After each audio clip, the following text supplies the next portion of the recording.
Oroar Iruñean bezala, emakumeen aurkako eraso guztien inguruan esango nuke, kezka sartzeko tratamendua ikusten dudalanik, bi aldiz biktima egiten delako sarri askotan. Eta zentzu honetan uste dut lanketa handi bat egin beharra dagoela gai honen inguruan eta egin behar dutela komunikabide askok gai honen inguruan. Bai gai honen inguruan, bai beste zenbait gai aztertzen ditugunean ere, ezta etorkinen gaia adibidez,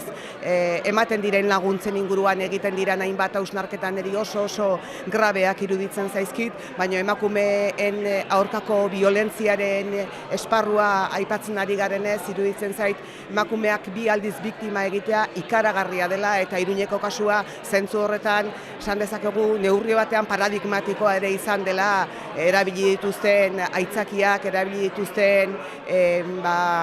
bideak erabili dituztelako. Ez da, orduan uste dut oso ardura hartu beharreko kontu bat dela hau, Iruñakoa bezala zoritxarrez, ia egunero emakumeen aurkako biolentzia hitz egin behar dugulako, emakumeen aurkako biolentzia matxista hitz egin behar dugulako.